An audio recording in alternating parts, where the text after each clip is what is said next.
তো অত্যাচার করবে এই বাংলার মানুষ তত বেশি ঐক্যবদ্ধ হবে এবং মানুষকে কিছুদিন ভুল বুঝিয়ে রাখা যায়, বেশি দিন ভুল বুঝিয়ে রাখা যায় না। এটা প্রমাণিত সত্য।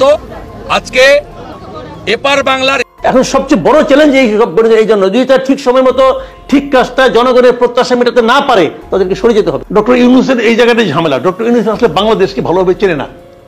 ডক্টর ইউনূস লোক ভালো, কিন্তু উনি একটা প্রশ্ন আওয়ামী লীগের বলেছিল যে অঙ্ক বুঝিয়ে না বুঝিয়ে পয়সা যদি কম দেন সেইটা হিসাবটা বুঝি, সংযোগ আছে কি নাই এটা পরের বিষয়, কিন্তু একটা জিনিস বুঝে গেছি যে উনি বাংলাদেশের স্বাধীনতা ৭১-এর ইতিহাস যে বাংলাদেশ আওয়ামী লীগের ব্যাপারে বিরূপ মনোভাব আছে, আওয়ামী লীগকে আপনি অপছন্দ করছেন প্রতিপক্ষ হিসেবে, হোয়াট এভার, কিন্তু আপনার যে অস্তিত্ব সেই অস্তিত্বে তো আসলে মুক্তিযুদ্ধ আছে। এটা তো আসলে আওয়ামী লীগেরও ব্যাপার না, বিএনপিরও ব্যাপার না, বা অন্যান্য যারা আছে। এবার কি তাহলে সাধারণ জনগণের চাপে বিপদে পড়ে গেলেন অন্তর্বর্তী সরকারের প্রধান উপদেষ্টা ডক্টর মোহাম্মদ ইউনূস? আসসালামু আলাইকুম। আওয়ামী লীগ সরকার শেখ হাসিনা পালিয়ে যাওয়ার পর বর্তমানে ক্ষমতা আছেন অন্তর্বর্তী সরকারের প্রধান উপদেষ্টা নোবেলজি ডক্টর মোহাম্মদ ইউনূস। আর এই নোবেলজি ডক্টর মোহাম্মদ ইউনূস ক্ষমতা থাকাকালীন আজকে সারা বাংলাদেশে যেসব ঘটনা ঘটেছে তার মধ্যে থেকে আমি আপনাদেরকে এমন কয়েকটি গুরুত্বপূর্ণ ভিডিও ফুটেজ দেখাবো যা দেখলে আপনারা সত্যি রীতিমতো অবাক হয়ে যাবেন। তাই বলছি সম্পূর্ণ ভিডিও ফুটেজ জুড়ে আমার সাথে থাকবেন, তাহলেই সবকিছু বুঝতে পারবেন ইনশাআল্লাহ। ভিডিওতে চলে যাবো তার আগে আপনাদের কাছে ছোট্ট একটা রিকোয়েস্ট, আপনি যদি আমার চ্যানেলের দর্শক হয়ে থাকেন তাহলে চ্যানেলটি সাবস্ক্রাইব করে পাশে থাকা বেল আইকনটা বাজিয়ে দিতে ভুলবেন না। চলুন আজকে সেই কাঙ্ক্ষিত ভিডিও ফুটেজগুলো আমরা প্রমাণ সহকারে ধারাবাহিকভাবে দেখে আসি। তো অত্যাচার করবে এই বাংলার মানুষ তত বেশি ঐক্যবদ্ধ হবে এবং মানুষকে কিছুদিন ভুল বুঝিয়ে রাখা যায়, বেশি দিন ভুল বুঝিয়ে রাখা যায় না। এটা প্রমাণিত সত্য। আজকে এপার বাংলার হিন্দুরাও বাংলাদেশ দেখার পরে আতঙ্কিত। অলরেডি 32-34% ওরা হয়ে গেছে। 50 পেরিয়ে গেলে পার্সোনাল ল চলবে, তখন সংবিধান চলবে না, তখন বিকাশ ভট্টাচার্য রাস্তায় দাঁড়িয়ে গরু খাওয়ার সুযোগও পাবে। আমরা ওই দেশ সৃষ্টি করেছি, আমাদের 17,000 সেনা আত্মবলিদান দিয়েছে। আমরা মুজিবুর রহমানকে প্রোটেকশন দিয়েছি, আমাদের দেশ দলাই লামাকে প্রোটেকশন দিয়েছে। ভারত এটা করে। হাসিনা ওয়াজেদ বৈধ প্রধানমন্ত্রী, এরা অবৈধ। হাসিনা ওয়াজেদ প্রধানমন্ত্রী হিসেবেই ঢাকাতে শাহজালাল এয়ারপোর্টে নামবেন, স্যালুট দিয়ে নিয়ে যেতে হবে।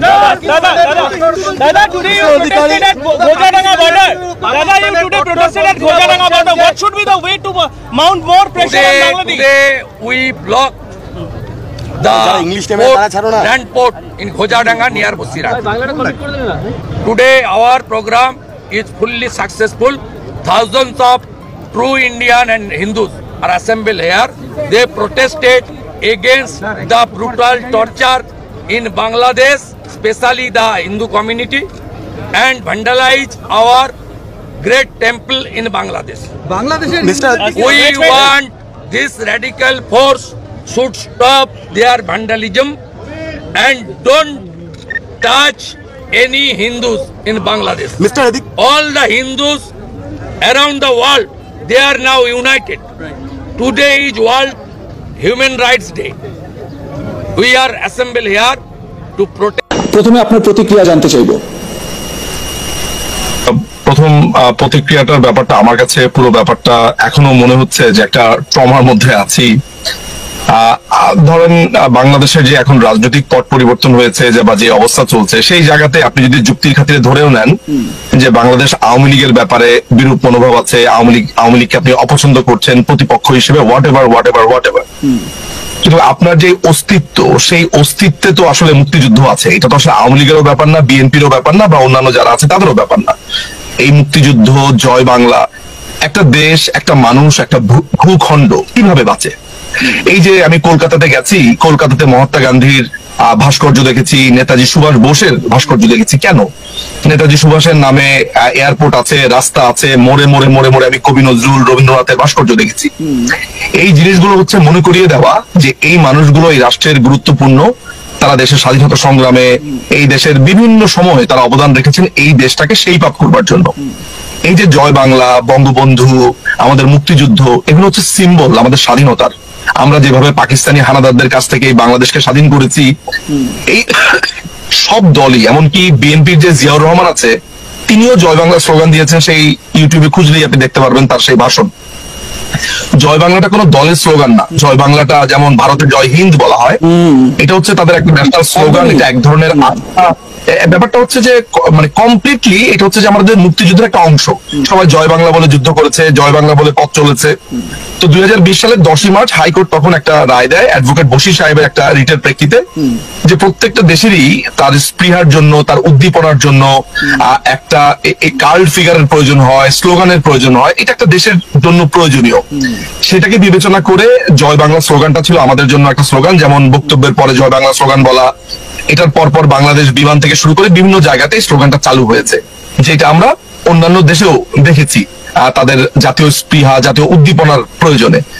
বাংলাদেশে এই জয় বাংলা স্লোগানটা ক আনা কার লাভ হলো বা কেন করা হলো, পুরো ব্যাপারটাই কিন্তু জয় বাংলা স্লোগানের দিকে যদি আপনি চোখ রাখেন, ব্যাপারটা জয় বাংলা স্লোগান নিয়ে না। ব্যাপারটা হচ্ছে যে ওরা যে বলছে যে বাংলাদেশের সংবিধান, 72-এর সংবিধানটা ফ্যাসিবাদী সংবিধান, মুক্তিযুদ্ধের কথা বলে বাংলাদেশে আঘাত দেওয়া হয়নি, পাকিস্তান বিদ্বেষ জারি রেখেছে। অর্থাৎ এই যে পাকিস্তান যখন জয় বাংলা শোনে তখন পাকিস্তানের যে জরুরিটা ওঠে, পাকিস্তানের সাথে মানে বাবু, মানে একটা বিষয় আমি স্পষ্ট, আপনি খুব সুন্দরভাবে একটা উদাহরণ দিলেন জয় হিন্দের। আমরা যখনই এদেশে জয় হিন্দ বলি, বন্দে মাতরম বলি, তখনই আমাদের মধ্যে দেশভক্তি একটা মানে বলা যায় শিহরণ জেগে ওঠে। খুব স্বাভাবিক, আপনারাও যখন বাংলাদেশে ওপারে জয় বাংলা বলেন তখন একটা শিহরণ জাগে। এই যে এই জয় বাংলাকে নিষিদ্ধ করার মধ্যে দিয়ে প্রথমত 71-এর মুক্তিযুদ্ধের যে ইতিহাসকে মোছার চেষ্টা, দ্বিতীয়ত পাকিস্তানপন্থী যে এই নতুন বাংলাদেশ, পাকিস্তানপন্থী নতুন বাংলাদেশের ধ্যান ধারণাকে বিশ্বের কাছে আরো সামনে নিয়ে আসা। রাইট, মানে পুরো ব্যাপারটা যেটা দাঁড়িয়েছে সেটা হচ্ছে আপনারা জানেন যে বাংলাদেশ এখন আরেকটা, আমি আসলে এটাকে বাংলাদেশ বলি না, এটি পূর্ব পাকিস্তান হয়ে গেছে, একদম কমপ্লিটলি পূর্ব পাকিস্তান হয়ে গেছে। আপনি জানেন যে মেট্রো রেল থেকে আমাদের স্মৃতিসৌধ এবং আমাদের শহীদ মিনারের যে ছবিটা আছে সেটাও বাদ দিয়ে দেওয়া হয়েছে, কারণ স্মৃতিসৌধ দেখার পরে মুক্তিযুদ্ধের প্রশ্ন আসবে, শহীদ মিনার দেখার পরে মুক্তিযুদ্ধ, ভাষা আন্দোলনের প্রশ্ন আসবে, আর এই প্রশ্নগুলো আসলেই অবধারিত ভাবে বাংলাদেশ আওয়ামী লীগকে টেনে আনতেই হবে। আপনি চান কিংবা না চান, আপনাকে বঙ্গবন্ধুকে আনতেই হবে। আপনাকে আপনার ইতিহাস, আপনি আপনার শরীরে যত ক্রিম মাখান না কেন, আমি আমার শরীরের ক্রিম মাখাই না কেন, আমি আমার বর্ণ, আমি আমার শরীর, আমি আমার চাহনি, এই যে বাঙালিত্ব, সেটাকে আমি মুছতে পারবো? মুছতে পারবো। বড় ব্যাপার হচ্ছে আমি মুছবো কেন? This is my first question. So Bangali এখন, মানে বাঙালি তো আর বলবো না, এরা বাংলাদেশি জাতীয়তাবাদে বিশ্বাসী।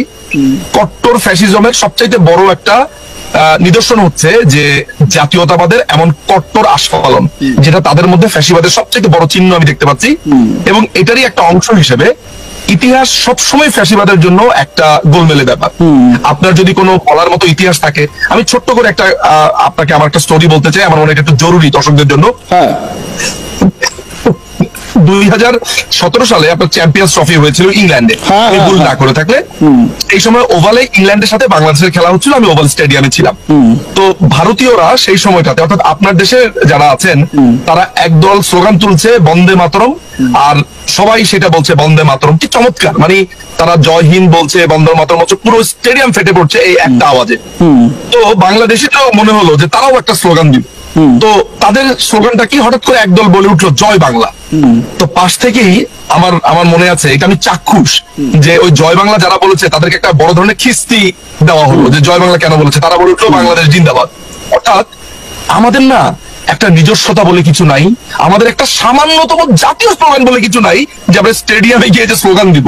একটা জাতি ঠিক কতটা মর্মান্তিক, একটা জাতি ঠিক কতটা দেউলিয়া, একটা জাতি ঠিক কতটা ভিখারি হতে পারে, বা এই একটা জাতিকে কিভাবে ভিখারি করে ফেলা হতে পারে, এটা সবচেয়ে বেস্ট বাক্য মনে হয়। কারণ আমরা তেমন ছিলাম না, করে ফেলা হচ্ছে একটা জাতিকে।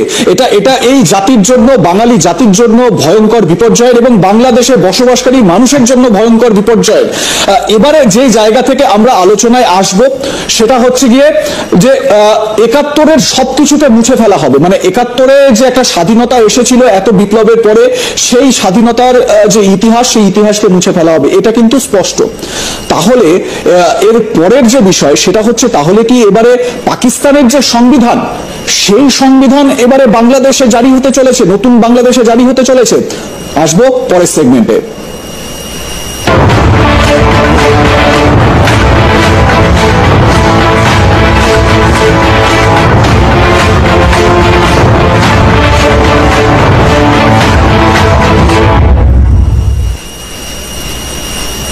আমি আবারও সরাসরি চলে যাব নিঝুম বাবুর কাছে। নিঝুম বাবু, যেরকম আমি একটু আগে ব্রিফ করলাম যে 71 মানে বাংলাদেশের ইতিহাসকে তো মুছে ফেলা হচ্ছে। বাংলাদেশ গঠিত হয়েছিল, তার নেপথ্যে কি রয়েছে, কত রক্ত ঝরেছে, সেগুলোকে মুছে ফেলার চেষ্টা হচ্ছে। তাহলে কি এবারে পাকিস্তানের যে সংবিধান, সেই সংবিধানকে এবারে জারি করার একটা প্রয়াস চলছে? আপনার মানে এই সিদ্ধান্তের পর আপনার কি মনে হচ্ছে?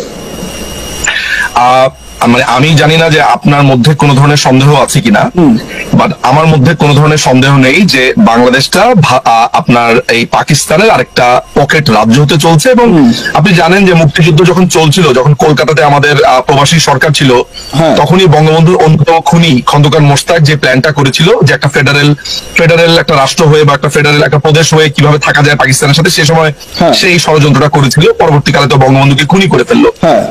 ওই মোশতাকদের রেখে যাওয়া বীজগুলোই আজকে চাচ্ছে পাকিস্তানের সাথে আরেকটা প্রদেশ হিসেবে। এবং আপনি লক্ষ্য করলে দেখবেন যে বাংলাদেশের একটা অংশ, আমি সবাইকে বলবো না, একটা অংশ, বাংলাদেশ একটা শব্দ আছে, জানি না শব্দের সাথে আপনি পরিচিত কিনা, সেটা হচ্ছে নিমক হারাম। নিমক হারামটা কেমন? সেটা হচ্ছে আপনার থেকে সমস্ত সুযোগ সুবিধা নিবে, সমস্ত সুযোগ সুবিধা নেওয়ার পরে তার যখন বিপদ কেটে যাবে তখন সে কমপ্লিটলি আপনাকে পিঠ দেখিয়ে দেবে। তো বাংলাদেশের একটা অংশের মধ্যে এটা প্রবলভাবে আছে, ভারতের কাছ থেকে সাহায্য না পেলে বাংলাদেশ কোনোদিনই স্বাধীন হতে পারতো না, বা সেটা অনেক দেরি হতো, কোনোদিনই হতে পারতো না। এটা নিয়েও কথা বলা যেতে পারে, এটা আমার অনেক দেরি হতো। কিন্তু ভারত আমাদেরকে যেভাবে সাহায্য করেছে, যেভাবে আশ্রয় দিয়েছে, পরবর্তীকালে আমরা কি বলা শুরু করলাম যে ভারত তার নিজের স্বার্থে পাকিস্তানকে দুভাগ করেছে। এবং এখনো এই যে বাংলাদেশিদের ভুলে যাওয়া রোগ, এই যে তার আত্মবিস্মৃতি, আপনি একজন বাংলাদেশির সাথে কথা বলেন, আমি আপনাকে আজকে প্রমাণ দিয়ে বললাম, আপনি তাকে জিজ্ঞেস করবেন হোয়াট ইজ ইউর রেস, সে আপনাকে বাঙালি বলবে না, কখনো বাংলাদেশি, কখনো এশিয়ান। এটা আমি টের পাই। আমি তো ইউকেতে প্র্যাকটিস করি, তো আমাদের অ্যাসাইলাম ক্লেম করার পরে তাকে জিজ্ঞেস করা হয় যে তোমার রেসটা কি। কেউ লেখে এশিয়ান, কেউ লেখে বাংলাদেশি, কেউ লেখে বাঙালি। অর্থাৎ বাংলাদেশিরা এক্স্যাক্টলি জানে না তার রেসটা কি। এর কারণ হচ্ছে তার ইতিহাস চর্চা নেই, তার মানে সুন্দর কিছুর সাথে তার সংযোগ কিছু আমি দেখি না। আর 5ই অগস্টের পরে তো একটা ভয়ঙ্কর অবস্থা হয়ে গেছে।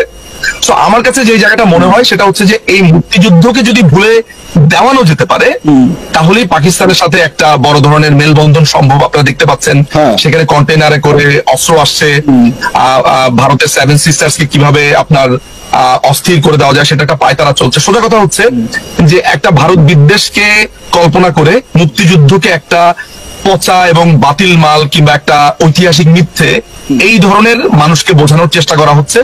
এবং সেটারই একটা কফিনে অনেকটা শেষ পেরেকের মতোই ঢুকলো, দিল জয় বাংলা। দেখেন, জয় বাংলা একটা নিরীহ স্লোগান। এখানে আওয়ামী লীগও নেই, এখানে বিএনপিও নেই, এখানে জাতীয় পার্টি নেই, এখানে ভারতও নেই। জয় বাংলা হচ্ছে আপনার বাংলাদেশকে ব্যাপারে হেইল বাংলাদেশ, অনেকটা সেইটারই একটা সংস্করণ। আপনি যখন নৌকা বাইচের সময় আপনি দেখবেন গান গায়। কেন গান গায়? কারণ হচ্ছে সেই সময় আপনাকে উদ্দীপনা দিতে থাকে। নৌকা বাইচ আপনি যদি মৌনবত অবলম্বন করে কফি খেতে খেতে নৌকা বাইচ করেন, আপনি আপনার শক্তি প্রণোদনা আসবে না। ঠিক বাঙালিকে এগিয়ে নিয়ে যাওয়ার জন্য, ইংলিশদেরকে এগিয়ে নিয়ে যাওয়ার জন্য তাদের স্ব জাতির স্ব স্লোগান আছে, আপনি খুঁজলে। তো এই জায়গাটার সাথে রাজনীতি থাকার কথা ছিল না, অথচ এখন যারা আছে, অর্থাৎ যে রাজাকার আলবদররা এখন বাংলাদেশ চালাচ্ছে, বা এই দেশটাকে তারা অনেকটা অলিখিতভাবে পূর্ব পাকিস্তান করে ফেলেছে। এবং এইটার মধ্য দিয়েই তারা প্রমাণ করলো যে এটি একটি রাজাকারের সরকার, এটি একটি আলবদর, আল শামস এবং শাহিন ফৌজ, যারা মুক্তিযুদ্ধের সময় বাঙালিকে হত্যা করেছিল, 30 লক্ষ মানুষকে হত্যা করেছিল, তাদেরই পূর্বসূরীরা বা পূর্বসূরীরা, তাদের উত্তরসূরীরা এখন ক্ষমতাতে। এবং আমি আপনাকে আজকের প্রোগ্রামের মাধ্যমে এই কথা আরেকবার একটু বলে দিতে চাই যে এই অবস্থা বেশি দিন থাকবে না। বাংলাদেশের আমরা যারা মুক্তিকামী মানুষ আছে, লক্ষ কোটি জনতা আছে, তারা হয়তো আজকে একটু সন্ত্রস্ত, একটু ভয়ে ভীত, কিন্তু আমরা এই বাংলাদেশকে আবার রিগেইন করব, এবং সেটা খুবই শীঘ্রই। দেখুন, আমি আপনার একটা কথার সঙ্গে একমত, সেটা হচ্ছে এই যে নামাক হারাম, যেটা আমাদের দেশে হিন্দিতে একটা খুব বহুল প্রচলিত কথা, নামাক হারাম, যেটাকে বাংলায় নিমক হারামও বলা হয়, যেটা আপনি বললেন। যে দেশ জাতির পিতাকে স্বাধীনতার 4 বছরের মাথায় হত্যা করে, সেই দেশে কিন্তু স্বাভাবিকভাবে এই নিমক হারামি বা ভুলে যাওয়া, আত্মবিস্মৃতি, এই কথাগুলো প্রযোজ্য। সেটা অন্য একটা দিক। নিঝুম বাবু, আপনি যে কথাগুলো বলছেন এখানে বসে লাইভে, আমরা এই মুহূর্তে ডিসকাশন করছি, এপারের বাঙালি দর্শকও সেই ডিসকাশন দেখছেন। ঠিক সেই সময় আপনি বিশ্বাস করবেন না, আমার হাতে ফোন রয়েছে, লাইভের ডেটা আমার কাছে রয়েছে, আপনার দেশ থেকেই প্রচুর মানুষ, তার মধ্যে অনেকে যুব সমাজের প্রতিনিধিত্ব করে, অনেক বরিষ্ঠ মানুষও আছেন, তারা কমেন্ট করছেন এবং তারা বলছেন আমি জয় বাংলা বলবো নাকি অন্য কিছু বলবো সেটা আমার ব্যাপার, আপনি বলার কে? মানে এই প্রশ্নটা তোলা হচ্ছে। তার মানে এটা খুব সত্যি কথা যে বাংলাদেশ মানুষগুলো, হ্যাঁ দাদা আপনাকে আমি একটা কথা বলি, এই যে মানুষগুলো আপনাকে আপনার অ্যাম্বিট শেখাচ্ছে, অর্থাৎ আপনার চৌহদ্দি কোনটা সেটা বোঝাবার চেষ্টা করছে যে আপনি কেন বাংলাদেশকে নিয়ে কথা বলবেন, আপনি কেন এটা নিয়ে কথা বলবেন। সেই মানুষগুলোর ফেসবুকে যান, তারা প্যালেস্টাইন নিয়ে কথা বলছে, তারা ইসরায়েল নিয়ে কথা বলছে, তারা বাংলাদেশে সিরিয়াতে কি হয়েছে সেটা নিয়ে কালকে ঘোড়া মিছিল হয়েছে, তারা আমেরিকা নিয়ে কথা বলছে। বাংলাদেশের এই মানুষগুলো সারা পৃথিবীকে নিয়ে কথা বলবে, কিন্তু তাদের যখন এই মূর্খতা নিয়ে প্রশ্ন তোলা হবে, তাদের রাজাকারী নিয়ে প্রশ্ন করা হবে, তখন আপনাকে তারা বলে বসবে আপনি কে। আপনি জাস্ট একটা ক্লিক করে, একটা নামকে ক্লিক করে তার ফেসবুকে ঢুকুন, দেখবেন পৃথিবীর সমস্ত জ্ঞান তার মাথার ভেতরে আছে। কখনো সিরিয়া, কখনো প্যালেস্টাইন, পারলে ফিলিস্তিনে গিয়ে, আফগানিস্তানে গিয়ে সে যুদ্ধ করে, পারলে ইউক্রেনে গিয়ে যুদ্ধ করে। এরা সারা পৃথিবীর ব্যাপারে নাক গলাতে খুবই পছন্দ করে, কিন্তু যখন তার ভুলটা ধরিয়ে দেওয়া হয়। আমি বাংলাদেশিদের একটা চরিত্রের কথা আপনাকে বলি। বাংলাদেশিদের মফস্বলের শহরে প্রচুর তরুণরা আপনার মধ্যপ্রাচ্যে থাকে। কেমন? এই মধ্যপ্রাচ্যে তারা জল পানি করে তাদের পুরো শরীরকে তারা কষ্ট দিয়ে তারা সংসারে টাকা পাঠায়। একটা মাস বা 15 দিন যদি তার টাকা পাঠাতে দেরি হয়, একজনের ঘাড়ে বসে 10 জন খায়, এবং একটা মাস বা 15 দিন যদি তার টাকা পাঠাতে দেরি হয়, তখন সেই ছেলেটা হয়ে যায় সবচেয়ে বড় খারাপ। এটা বাংলাদেশিদের একটা কমন চরিত্র। অর্থাৎ নিজ দেশের মানুষকে তারা যেভাবে ট্রিট করে, তাদের জাতীয় ইতিহাসকে তারা সেভাবে ট্রিট করে, এবং পৃথিবীকে তারা ট্রিট করে। আপনি ক্রিক ইনফোতে যান, আপনি বাংলাদেশের কোনো মানুষকে কোনো একটা ক্রিকেটের কোনো একটা ডিসকাশনে যান, দেখবেন সারা পৃথিবীর মানুষ আলোচনা করছে কিভাবে শট নিল, কিভাবে খেললো, কিভাবে তার খেলাটা ছিল। শুধু বাংলাদেশিদেরকে দেখবেন চট করে গিয়ে সেখানে গালি দিয়ে আসবে, কারণ ওর যে ইন্টেলেকচুয়াল হাইট সেটা এতই ক্ষুদ্র, এতই নিম্ন। এই যে আপনাকে যে গালিগুলো দিচ্ছে। তো সম্মানিত দর্শক, আশা করছি আপনারা সবগুলো ভিডিও পর্যন্ত মনোযোগ সহকারে দেখেছেন। অন্তর্বর্তী সরকারের প্রধান উপদেষ্টা ডক্টর মোহাম্মদ ইউনূস ক্ষমতা থাকাকালীন আজকে সারা বাংলাদেশে যেসব ঘটনা ঘটেছে তার মধ্যে কি হয়েছে তাও বুঝতে পেরেছেন। এই বিষয়ে আপনাদের একটি গুরুত্বপূর্ণ মতামত অবশ্যই কমেন্ট করবেন। চলুন এর বিষয়ে আমরা আরো কয়েকটি ভিডিও ফুটেজ প্রমাণ সহকারে দেখে আসি। এখন সবচেয়ে বড় চ্যালেঞ্জ এই জন্য, যদি তারা ঠিক সময় মতো ঠিক কাজটা জনগণের প্রত্যাশা মেটাতে না পারে, তাদেরকে সরে যেতে হবে। ডক্টর ইউনূসের এই জায়গাটাই ঝামেলা। ডক্টর ইউনূস আসলে বাংলাদেশকে ভালোভাবে চেনে না। ডক্টর ইউনূস লোক ভালো, কিন্তু উনি একটা প্রশ্ন আওয়ামী লীগের প্রসঙ্গে আমি এখানে একটু যুক্ত করতে চাই, যে আওয়ামী লীগ থেকে যদি ডাকার সিদ্ধান্ত হয় কাকে ডাকবে? আওয়ামী লীগের দলকে ডাকবে, আওয়ামী লীগের ওয়েবসাইটে চিঠি পাঠাবে, আওয়ামী লীগের ইমেলে চিঠি পাঠাবে, যে ব্যক্তির হাতে দেওয়ার তো দরকার নাই। আপনি ইনফর্ম করতেন, তারপর যারা যাকে পাঠাইতো, অথবা কেউ আসতো না। কিন্তু আমি যেটা মনে করি, ইউনূস সাহেব এই ভুলগুলি কি কারণে করেন, এটাও আমি বলি। ভুলগুলি করেন এই কারণে, ইউনূস সাহেব আসলে বাংলাদেশকে ভালোভাবে চেনেন না। আপনি 10 বছরের হিসাব নেন, গত 10 বছরে দেখেন তো ইউনূস সাহেব গত 10 বছরে দেশে বেশি ছিল না বিদেশে বেশি ছিল? দেখেন আপনি গত 10 বছরে সে যতগুলি ইন্টারভিউ দিয়েছে, দেশে দিছে কটা, বিদেশে দিছে কটা, মানে বিদেশি মিডিয়াকে কটা, দেশি মিডিয়াকে কটা। উনি বাংলাদেশকে ভালোভাবে চিনেন না, বাট উনি বাংলাদেশের এখন মূল ব্যক্তি হয়ে গেছেন। তো উনি বাংলাদেশকে দেখেন বেসিক্যালি কয়েকজন ছাত্রের চোখ দিয়ে দেখেন, এবং এই ছাত্রদের চোখ দিয়ে দেখেন বলেই উনি 3 দফার প্রথম দফা মিটিং করেছেন কার সঙ্গে? ছাত্রদের সঙ্গে, যেখানে বাংলাদেশের বৃহত্তম ছাত্র সংগঠন ছাত্র দল ছিল না, যেখানে ছাত্র ইউনিয়ন ছিল না, যেখানে সমাজতান্ত্রিক ছাত্র ফ্রন্ট ছিল না, ছাত্র মৈত্রী ছিল না, ছাত্র ফেডারেশন ছিল না। কারা ছিল? ওনার পরে যাদেরকে উনি চিনেন সেরকম বৈষম্যবিরোধী ছাত্র আন্দোলন ছিল। আমি তো বলবো সারা দেশে বৈষম্যবিরোধী ছাত্র আন্দোলনের প্রভাব এই যে নামগুলি বললাম এই একটার সমানও না। ওই কয়েকজন চেহারা ছাড়া তাদের আর কেউ নাই। বাট উনি মনে করেন এরাই পাওয়ারফুল। এই জায়গাটাতে ডক্টর ইউনূস ভুলটা করেন। না, এটা তো এমন হতে পারে যে যেহেতু এত বড় একটি গণ আন্দোলন এই বৈষম্য বিরোধী ছাত্র আন্দোলনকারীদের নেতৃত্বে হয়েছে, সেহেতু তাদের সমর্থনটা এখন ছাত্রদের বেশি, এমনও তো উনি মনে করেছেন। এই মনে করাটা তো ভুল, কোনো সন্দেহ নাই। এই আন্দোলনের মুখ ছিল এরা, চেহারা এরা ছিল, ফেস এরা ছিল, কিন্তু পেছনে কি ছাত্র দলের কেউ ছিল না? পেছনে কি ছাত্র মৈত্রীর কেউ ছিল না? ছাত্র ইউনিয়নের কেউ ছিল না? এরা কই ছিল? এরা কি ছাত্রলীগের সঙ্গে ছিল? নো, এরা এদের সঙ্গে ছিল। আমি নিজে দেখেছি যে ছাত্র দলের সভাপতির সঙ্গে আমার একবার দেখা হয়েছিল, তার হাতের দিক দিয়ে গুলি লেগে গেছে। এটা কেউ জানেন না আপনারা? সে তো প্রচার করে বেড়ায় নাই, সে তো প্রচার করে বেড়ায় নাই, তার হাতে গুলি লাগছে। আমি নিজে হাতের মানে ক্ষত আমাকে সে দেখাইছে, আমি দেখছি। শীতের প্রচার করে পায় নাই। আর এরা যারা সার্জিস বলেন, হাসনাত বলেন, এরা একটা গুলি খেয়েছে, আর রাবার বুলেট খাইছে? মাহফুজ আলম একটা রাবার বুলেট খাইছে? ভাই আন্দোলনে একজন দুজনে হয় না, আন্দোলন নেতা দেওয়া হয় না। একটা জিনিস বুঝতে হবে আপনাকে, যুদ্ধ বলেন, লড়াই বলেন, যাই বলেন, পরিচালনা করে সেনাপতিরা, কিন্তু যুদ্ধের ময়দানে থাকে কারা? সৈনিকরা। কিন্তু সৈনিকরা কোনো কিন্তু আবার রাষ্ট্রপতি হয় না। এটা হলো মূল বাস্তবতা। যেটা যে ভাঙে সে গড়ে না। আপনি বলেন এই বিল্ডিংটা ভাঙবেন, আপনি ভাঙার জন্য যাদেরকে নিয়োগ করবেন, আপনি এখানে আরো বড় একটা বিল্ডিং বানাবেন, ওই লোকগুলিকে দিবেন? সে পারবে না, সে ভাঙতে জানে না, করতে জানে না। ভাঙার লোককে নিয়ে আপনি গড়ার দায়িত্ব দিচ্ছেন, এত সহজ না ভাই দুনিয়াটা। তারা যে সমস্ত উল্টাপাল্টা কথাবার্তা বলে, এত কোনো জবাব তারা দেয় না। এখন ওরাই কিন্তু সরকার চালাচ্ছে। ওয়াহিদুদ্দিন মাহমুদ বলতেছেন যে নির্বাচন হবে, আমরা আপনি নির্বাচন নিয়ে প্রশ্ন করবেন, সে বলেন নির্বাচন হবে। আবার নাহিদ ইসলাম বলে যে না, এত তাড়াতাড়ি নির্বাচন হবে না। প্রেস সচিব বলেছেন যে, প্রেস সচিব বলছে অন্য কথা, সে খুব টেকনিক্যালি কথা বলছে। প্রেস সচিবের কথাবার্তা খুব ম্যাচিউর। উনি কি বলেছেন?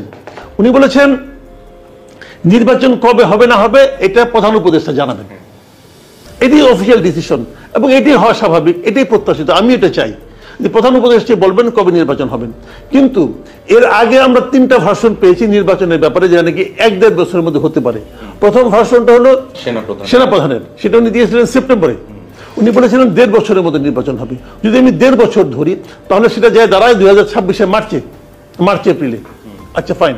তারপরে আসিফ নজরুল সাহেব বললেন যে 2025 হতে পারে। তারপরে ওয়াহিদুদ্দিন মাহমুদ সাহেব বললেন 2025 হতে পারে। খেয়াল করেন, আমি মনে করি 2025-এই নির্বাচন হবে। আমি কেন মনে করি সেই ব্যাখ্যাটা আপনাকে আমি দিই। যারা বলছে, যেমন নাহিদ ইসলামরা বলছে যে আগে সংস্কার হবে, সংস্কার কার্যক্রম তো শেষ পর্যায়ে। এখন ডিসেম্বরে 31 তারিখের মধ্যে সংস্কার রিপোর্ট দেওয়ার কথা ছিল 6টা, পরে সেটা বাড়িয়ে জানুয়ারি বোধহয় করা হয়েছে। ধরলাম জানুয়ারিতে সংস্কার প্রস্তাব পাইলেন আপনি, পাওয়ার পর আপনি কি কাজ? সেই সংস্কার প্রস্তাবগুলো নিয়ে রাজনৈতিক দলের সঙ্গে আলাপ করবেন। কদিন আলাপ করবেন? ধরলাম 2 মাস করেন, 3 মাস করেন। যদি আপনি 3 মাসও করেন তাহলে এপ্রিল মাস। তারপরে আপনি আরো 2-1 এক্সপার্টের সঙ্গে আলাপ করেন, আরো 2 মাস নেন, মে জুন মাস, না 3 মাসই করেন, আরো জুলাই মাস। তারপর আপনি কি করবেন? তারপর আপনার কি বলবেন? যে সংস্কারটা বাস্তবায়ন করতে হবে। বাস্তবায়ন আপনি করেন, আপনি বাস্তবায়ন করার সিস্টেম কি? আপনাকে একটা অধ্যাদেশ জারি করে বাস্তবায়ন করতে হবে। তো রাষ্ট্রপতিকে সংবিধানকে অধ্যাদেশ জারি করে সংশোধন করা যায়? তাতে একটি নাই। তো সংবিধানটাকে আপনার সংস্কারটাকে আপনাকে রেখে দিতে হবে পরবর্তী গণপরিষদের জন্য। আর সব সংস্কার আপনি জুলাই আগস্ট মাসে করতে পারবেন। যদি জুলাই আগস্ট মাসে সংস্কার হয়ে যায় তাহলে আপনার সেপ্টেম্বর অক্টোবর নভেম্বরে নির্বাচন করতে সমস্যা কি? তখন আপনি কি অজুহাত দিবেন? না, এর মধ্যে তো অনেকগুলো প্রসঙ্গ থাকতে পারে যে আইন শৃঙ্খলা বাহিনীকে সুসংগঠিত যে না পারে 9 সে পায় না 90। আইন শৃঙ্খলাকে সুসংগত করার জন্য আপনি 4 মাসে যা করছেন এটি আপনার দূর বুঝালেছি না। কিন্তু এটাও তো সঠিক যে পুলিশ বাহিনী অনেকটা ডিমোরালাইজ হয়ে আছে। ডিমোরালাইজ হয়ে আছে। আপনার শুনেন ভাই, আপনার বাচ্চা যদি রাগ করে, তার রাগ ভাঙানোর জন্য আপনাকে একটা পদক্ষেপ নিতে হয় না? আপনি তাদের বোঝান অথবা কিছু একটু লোভ দেখান, কিছু একটা করেন তো রে ভাই, নাকি তারা ছেড়ে দেন না কখনো। তো পুলিশ বাহিনী তাদের মধ্যে মনে করেন আস্থাহীনতা আছে, তাদের মধ্যে উদ্যমটা নাই, হারিয়ে গেছে। তো এই জিনিসটাকে ব্যাক করানোর জন্য আপনার সরকারের দিক থেকে এখন পর্যন্ত দৃশ্যত কোনো উদ্যোগ দেখেছেন? বরঞ্চ উল্টা দেখছেন। উল্টা কি দেখছেন? ওই সময় যে সমস্ত পুলিশ মারা গেছে কোনো মামলা হবে না, ওটা ইন্ডেমনিটি দেওয়া হয়েছে। ওই যে পুলিশে মাইরা লটকায় উল্টা দেখ করে রাখছিল ওটা ইন্ডেমনিটি পাবে। কোন সভ্য দেশ সভ্য আইন এটা মানবে? আপনি পারছেন, আপনার হয়তো গুলাগুলিতে মারা গেছে, উল্টালেন কেন ভাই? উল্টে রাখার মধ্যে কি আছে? ওই পুলিশের যে উল্টাছে ওই পুলিশের নাম জানে? কাকে আপনি উল্টালেন? তারও তো একটা ফ্যামিলি আছে না? তারও তো একটা জীবন আছে, তার ফ্যামিলিকে তো আগামী দিনে চলতে হবে। একটা মানবিক রাষ্ট্রে এটা হতে পারে না। তাহলে এটা হচ্ছে তো না। কিন্তু সরকারের পক্ষ থেকে তো বিভিন্ন সময় বলা হচ্ছে যে 16 বছরে পুলিশের মধ্যে যে সেটআপটা হয়েছে সেটাকেও তাদের একটা ফাইট করতে হচ্ছে, এটার সাথে ঠিক করতেও তো একটা সময় তাদেরকে। ঠিক আছে, এর মধ্যে বলেন তো আপনি কি ঠিক করার জন্য তারা কি উদ্যোগ নিছে বলেন? তারা অনেক এসপিদেরকেও তো আমি কি করছে ট্রান্সফার করেছে। ট্রান্সফার আমি আপনি হিসাব দিই, শুনেন আমি আপনাকে হিসাব দিই। কয়েকজন অবসরপ্রাপ্ত ব্যক্তিকে আইনে নিয়ে পুলিশের শীর্ষ পর্যায়ে বসানো হয়েছে। আইজিপি, ঢাকা কমিশনার শীর্ষ পর্যায়ে বসেছে না? আমি আপনাকে হিসাব দিয়ে 350-এর মতো পুলিশ কর্মকর্তা আছে, 350 পুলিশ কনস্টেবল থেকে পুলিশ কর্মকর্তা 350 আছে, যাদের নাকি আওয়ামী লীগের সরকার বাতিল করে দিয়েছিল, মানে চাকরি থেকে বের করে দিয়েছিল। তারা সবাই প্রশাসনিক ট্রাইব্যুনালে যেটা আছে সেখানে যে মামলা করছে, মামলায় জিতছে, তাদেরকে নেওয়া হচ্ছে না। কেন নেওয়া হচ্ছে না বলেন তো? তাদেরকে নেন, তাদেরকে নিলে আমি বুঝতে পারতাম যে আওয়ামী আমলে যারা ক্ষতিগ্রস্ত, যারা প্রতিহিংসার শিকার, তাদেরকে আপনি আত্মীকরণ করলেন, তত করেন নাই। আপনি চোখ দেখে দেখে নিছেন, চুজ এন্ড পিক সিস্টেমে গেছেন। ওর সঙ্গে আমার একটা পার্সোনাল রিলেশন ছিল আজকে থেকে 5 বছর আগে। সে এখন রিটায়ার্ড, তারা আমি সে ঘুমাই আছে ভাই, তার ঘুমের থেকে উঠাই নিয়েছেন, সে চোখ ডরতে ডরতে এসে নিয়ে চেয়ারে বসছে। আপনি এই ফর্মুলায় গেছেন। This is not the appropriate formula. আপনি বললাম তো ভাই, 450-এর মতো 350-এর মতো লোক এরকম ভাবে আপনার পড়ে আছে এখন। তারা কয়েকদিন আগে দেখা করে আসছে পুলিশ কর্মকর্তার সঙ্গে, তাদের ব্যাপারে কোনো সুরাহা হয় নাই। একজন লেখছিল, আমি তো জানি, একজন লেখছিল, এক পুলিশ কর্মকর্তা, পুলিশ সে বোধহয় এএসআই হবে, সে লেখছিল ফেসবুকে যে জাতির পিতা হযরত ইব্রাহিম, সেটা ধর্মীয় দিক দিয়ে দৃষ্টিকোণ থেকে সে লিখছে, তার চাকরি চলে গেছে। আমি এক পুলিশ অফিসার আমার কাছে, আমার সঙ্গে দেখা, প্রেস ক্লাবে গেছিলাম দেখা, সে বলতেছে স্যার আমি ভ্যান চালাই, ভ্যান, তার বউ হোটেলে গ্লাস বাজে, পুলিশ চাকরি করতো সে। তো তারা সবাই প্রশাসনিক ট্রাইব্যুনালে যে মামলা জিতছে, তাদের চাকরি দিচ্ছেন না আপনি। কোন আমলে চাকরি গেছে? শেখ হাসিনার আমলে। তো শেখ হাসিনার আমলে তাদের চাকরি গেলে তারা তো অত্যাচারিত, আমি বলবো তারা তো নির্যাতিত। তো তাদেরকে নিয়ে আসেন। পুলিশকে তাদের মরালিটি, তাদের আত্মবিশ্বাস, তাদের মানে ভালোবাসা ফিরিয়ে আনার জন্য দৃশ্যত আমার দেখা মতে এই গভর্নমেন্ট কোনো উদ্যোগ নেয় নাই। যে এই উদ্যোগটা আপনি নেন নাই, আপনি বিচিটাই মাটিতে বুনেন নাই, আপনি আশা করতেছেন এখানে কেন এখনো টমেটো গাছ হয় না? হবে রে ভাই। না, তাহলে নির্বাচন করার জন্য তো আমাদের আইন শৃঙ্খলা পরিস্থিতিটা নিয়ন্ত্রণের মধ্যে। এখন যদি এই নিয়ন্ত্রণ যদি এই সরকার যদি আনতে মানে 2 বছরে না পারে, তাহলে 3 বছরে যে পারবে তার গ্যারান্টি কোথায়? তাহলে কি ইলেকশন হবে না? তখন আমরা কি বুঝবো? তখন আমি বুঝবো যাদেরকে দায়িত্ব দিয়েছিলাম তারা ব্যর্থ, তাদেরকে সরে যেতে হবে, অন্য কেউ এসে দায়িত্ব নিবে। বললাম তো এই সরকারের জন্য সবচেয়ে বড় চ্যালেঞ্জ এই মুহূর্তে, এতদিন চ্যালেঞ্জ ছিল ইলেকশন দেওয়া, এখন সবচেয়ে বড় চ্যালেঞ্জ এই জন্য যদি তারা ঠিক সময় মতো ঠিক কাজটা জনগণের প্রত্যাশা মেটাতে না পারে, তাদেরকে সরে যেতে হবে, তাদেরকে নির্বাচনের আগেই সরে যেতে হবে। জনগণ বেশিদিন সহ্য করবে না, আপনাকে কাজ দেখাতে হবে। আমরা একদম শেষ প্রশ্ন, আবার একটু ভারত প্রসঙ্গেই যাই, তবে এটা হচ্ছে আমি গণমাধ্যম নিয়ে আসলে বলতে চাই যে ভারতের গণমাধ্যম মানে অনেক গুজব তারা প্রকাশ করছে এবং প্রচার করছে, যেটা থেকেও আসলে উত্তেজনাটা আরো বাড়ছে। মানে একজন সাংবাদিক হিসেবে আপনাকে যদি আমি প্রশ্ন করি যে বাংলাদেশের জায়গা থেকে আসলে এই গুজব রোধে বাংলাদেশের গণমাধ্যম আসলে কিভাবে ভূমিকা রাখতে পারে? শুনেন, বাংলাদেশের গণমাধ্যমে তেমন কিছু করার নাই। এখন আমি একটা গণমাধ্যমে দেখলাম, আসামের একটা গণমাধ্যম, সেখানে একটা ভিডিও দেখছে, বলতেছে ভিডিও মানে টিভি, কিন্তু আসাম লাইভ 24 এই ধরনের নাম হলো টিভির নাম। বলতেছে ঢাকা শহর হিন্দুদের মৃতদেহে ভরে গেছে। তো ওটা দেখে আমি ভাবলাম যে তাহলে আমি কই আছি, আমি কি ঢাকা শহরে আছি? এগুলো তো আমি হিন্দু কেন কোনো কাকেরও মৃতদেহে দেখি না, ভরে গেছে ঢাকা শহর। তো এই গুজবকে আপনি বলেন আপনি কিভাবে কাউন্টার করবেন? আপনি কি যত গুজব তারা দিচ্ছে, আপনি একটা আমার সঙ্গে মাঝখানে একবার আমি ইন্ডিয়ান একটা টেলিভিশনের সঙ্গে টক শোতে পড়ছিলাম, সেখানে বিজেপির একজন ছিল, তৃণমূলের একজন ছিল, একজন আন্তর্জাতিক সম্পর্ক বিশেষজ্ঞ ছিল, তারা ছিল, আমিও ছিলাম এখান থেকে। তারা আমাকে বলতেছে বাংলাদেশে হিন্দু নিধন হচ্ছে, হেন হচ্ছে, তেন হচ্ছে।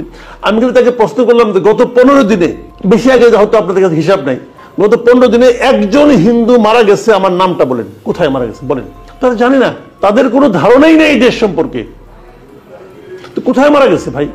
যেখানে কেউ মারা যায় নাই সেখানে আপনি বলছেন লাশের পাহাড়, হিন্দুদেরকে মেরে, হিন্দু মহিলাদের ধর্ষণ করে মাইরা ফেলা দিচ্ছে। ওটা হলো ইন্ডিয়ান ছবি, ভিডিও দিয়ে দেয়। এমনকি তারপরে এটা দেখলাম যে আমাদের এখানে মোল্লা কলেজে মারামারি হলো, মোল্লা কলেজ এবং সোহরাওয়ার্দী কলেজ, এই ছবি দেখে বলে কি হিন্দু ছাত্রদেরকে মারতেছে। তো যদি এভাবে কেউ বলে, এখন এটাকে আপনি কিভাবে প্রমাণ করবেন? ওদেরকে আহ্বান করা হচ্ছে আমাদের গভর্নমেন্টের পক্ষে, তারপরে আসেন। আমি ওই দিন দেখলাম আমাদের আপনার মানে প্রধান উপদেষ্টার যে আছে প্রেস সচিব, সে ওদেরকে ইনভাইট করেছে, আপনারা আসেন, একদিনের মধ্যে ভিসা দিয়ে দেবো, একদিনের মধ্যে ভিসা পাবেন, আপনারা আসেন, কে কে আসতে চান, দেখেন কোথায় আপনাদের সমস্যা হয়েছে। কোনো জবাব নেই ওদের। ওই দিন দেখলাম ইন্ডিয়ান একটা টেলিভিশনে ওই আন্দালিব রহমান পার্থ ইন্টারভিউ দিল, পার্থ স্টেট বললো, কোথায় হয়েছে বলেন না আপনি আমাকে, আর বলতে পারে না। তো এখন এটার কি, এটা একটা অন্যরকম ন্যারেটিভ, মানে প্রমাণ করার চেষ্টা করি যে একটা কথা আছে না, যে আপনাকে প্রশ্ন করলো যে তুমি হা অথবা নাতে উত্তর দাও তো, যে তুমি যে আগে চুরি করতে এখনো কি করো, এটা যে আপনি হা অথবা না দিয়ে কেমন কে দিবেন। এখন এই অবস্থা, এখন আমাদেরকে ওভাবে আমাদেরকে ব্যাখ্যা করতে চায়, but this is not the reality, you know, এটা আপনি নিজেও জানেন, আপনি দেশে বাস করেন। তো এইগুলি বলে বলে কাজ হচ্ছে না বলেই তো এখন তাদের পররাষ্ট্র সচিব দেশে আসছে, যে দেখা যাবে ওই লাইনে কাজ হবে না, এখন অন্য লাইনে যেতে হবে। এই অন্য লাইনটাই হলো আমাদের জন্য প্রত্যাশিত লাইন, যে ভাই প্রতিবেশী আমিও তোমার, তুমিও আমার, দুজনে আমি, আমাকেও তোমাকে দরকার, তোমাকেও আমার দরকার। বলেছিল যে অঙ্ক বুঝি আর না বুঝি, পয়সা যদি কম দেন সেইটা হিসাবটা বুঝি, সংযোগ আছে কি নাই এটা পরের বিষয়, কিন্তু একটা জিনিস বুঝে গেছি যে উনি বাংলাদেশের স্বাধীনতা ৭১-এর ইতিহাস, এইটা ওনার কাছে সহ্য হয় না, অসহ্য। তার মানে বোধহয় ওনার অ্যাক্টিভিটি ৭১-এ কি ছিল সেটা একটু খুঁজে দেখতে হবে, কোথায় ছিলেন, কি ছিল, তাই না, দেখা দরকার। ৭১ তো আমেরিকান অ্যাক্টিভিটি কি ছিল আমি জানি, আপনিও জানেন, দেশবাসীও জানে, তাই না। পাকিস্তানের অ্যাক্টিভিটি কি ছিল, ওনার এত পাকিস্তান পিরিতি কেন, মহব্বত কেন, সেটারও কারণ জানা দরকার। আমি তো বলি না যে ভারতের সাথে পীড়িত করো, আমি তো বলি না মায়ানমারের সাথে পীড়িত করো, কিন্তু ওনার এত পাকিস্তানি পীড়িত জাগলো কেন? সরি টু সে, আমার এই বিষয়টা নিয়ে আর ঘাটাঘাটি করেন না, আমি বোধহয় আমি সরি, আমরা আসলে মানুষ জানতে চায়, শুনতে চায় আপনার বক্তব্য, মানুষ জানতে চায়, শুনতে চায়। শোনেন, লিবারেশন ওয়ার ৭১, ৩০ লক্ষ মানুষের শহীদের রক্তের বিনিময়ে অর্জিত যে দেশের স্বাধীনতা, যে দেশের পতাকা, যে দেশের মানচিত্র, সেই দেশে দাঁড়িয়ে আপনি যদি এগুলোকে অপমান করতে চান, এটা নিয়ে তো তর্ক করা আমার সাজে না। তার শাস্তে পারে, আমার সাজে না। তো এইরকম আমি তার থেকে অনেক উপরে, আমি একজন মুক্তিযোদ্ধা হিসেবে তার থেকে আমি অনেক উপরে। আমি এই জায়গায় অহংকারী, প্রচন্ড অহংকারী। ক্লিয়ার? এই যে একটা জিনিস জানতেই চাই, আপনি বলছিলেন এই যে পরিবর্তনের কথা বলে আজকে আপনি প্রসঙ্গ তুলছিলেন যে শিক্ষকদের গাড় ধরে বের করে দেওয়া, প্রধান শিক্ষক, প্রিন্সিপাল, তাদেরকে মারধর করে বের করে দেওয়া, অপমান করে বের করে দেওয়া। এখনো তো সেই মব কিলিং চলছে সারা দেশ জুড়ে, প্রতিদিনই মব কিলিং এর কোন না কোনো ক্লিপ আমরা দেখতে পাই। তো উনি কেন এগুলোর বিরুদ্ধে স্টেটমেন্ট দেন না? শুধুমাত্র আইন উপদেষ্টা দেখলাম যে মব কিলিং এটা টলারেট করা হবে না, উনি তো একটাও কন্ডেম করেন না। এটা কি রাষ্ট্রের ভেতরে পড়ে না, না বাইরে পড়ে? 5ই আগস্টের আগে ছাত্র হত্যার হুকুম যদি শেখ হাসিনা দিয়ে থাকে, আমি বলবো যে তারপরে সব ঘটনার হুকুমদাতা কিন্তু থাকবেন ডক্টর ইউনূস। ক্লিয়ার? আপনি যখন এই জায়গায় বলেন হুকুমদাতা, উনি তো ক্লিনটন ফাউন্ডেশনের প্রোগ্রামে বলেছেন যে এই আন্দোলনের মাস্টার মাইন্ডকে পরিচয় করে দিয়ে বলেছেন যে খুব সুপরিকল্পিতভাবে এই আন্দোলন হয়েছে এবং আমরা 19 সাল থেকে এই পরিকল্পনা করতে করতেই আজকে এই জায়গায় আসছি। এই সুপরিকল্পিত একটা আন্দোলনে এত লোক মারার দায়িত্ব কে নিবে? উনি নিবেন। এখন তো লোকজন স্বীকার পাচ্ছে যে শিবিরের লোক ছাত্রলীগে ঢুকছে, স্বীকার পাচ্ছে তো, তাহলে সেই শিবিরই তো হত্যাকাণ্ড করেছে।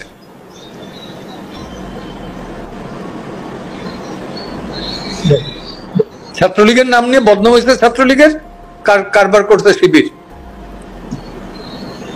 এখনো দেখেন আপনি সব জায়গায়,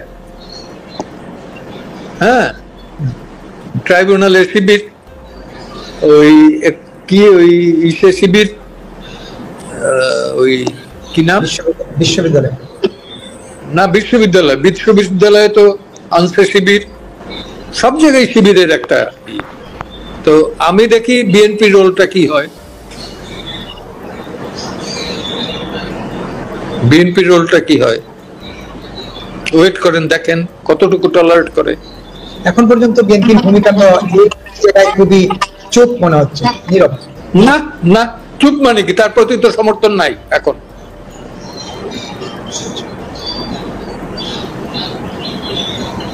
অতি শীঘ্র নির্বাচন দিক, বুঝে যাবে। এখন তো সব জায়গায় জামাত নেতৃত্ব দিচ্ছে সরকার, অনেকেই বলেন সরকার জামাত পরিচালনা করছে। ওকে নির্বাচন দিক না, দেখা যাক কারা গভর্নমেন্ট ফর্ম করে। আমি বলি না যে আওয়ামী লীগ ফর্ম করবে, আওয়ামী লীগ ফর্ম না করলেও জামাত করতে পারবে না, করবে বিএনপি। কিন্তু সংস্কারের আগে তো নির্বাচন হওয়ার কোন সম্ভাবনা নেই। সংস্কার ওইটা পার্লামেন্টে যদি রেটিফাই না করে, সংস্কার সংস্কার উনি এক সংস্কারক আসছেন, রিফর্মিস্ট, রিফর্ম করতে আসছেন। অবতার অবতীর্ণ হয়েছেন, নট এট অল। খুব অফেন্সিভ কথা ওইটা বলছেন উনি, রিসেট বাটন, এবং খুবই প্রকাশ করা উচিত। খুবই ইন্টারেস্টিং একটা বিষয়, কতখানি প্রতিহিংসা পরায়ণ সেটা বুঝে গেছে এই একটা কথা থেকে। আমি একটু আপনাকে যদি ধরে দেই, উনি না, আমার ধরে দেওয়ার দরকার নাই প্লিজ। উনি নিজে ছাত্রদের গাড়ি চাপিয়ে দিয়েছেন কথাটা, যে ছাত্ররা বলছে তারা রিসেট বাটনে পুশ করছে। সম্মানিত দর্শক, আশা করছি আপনারা সবগুলো ভিডিও পর্যন্ত মনোযোগ সহকারে দেখেছেন। অন্তর্বর্তী সরকারের প্রধান উপদেষ্টা ডক্টর মোহাম্মদ ইউনূস ক্ষমতা থাকাকালীন আজকে সারা বাংলাদেশে যেসব অবাক করা ঘটনা ঘটেছে তার মধ্যে কি হয়েছে তা বুঝতে পেরেছেন। এই বিষয়ে আপনাদের একটি গুরুত্বপূর্ণ মতামত অবশ্যই কমেন্ট করবেন। আজ এ পর্যন্তই, দেখা হচ্ছে অন্য একটি ভিডিওতে। সে ভালো থাকবেন, সুস্থ থাকবেন, আল্লাহ হাফেজ।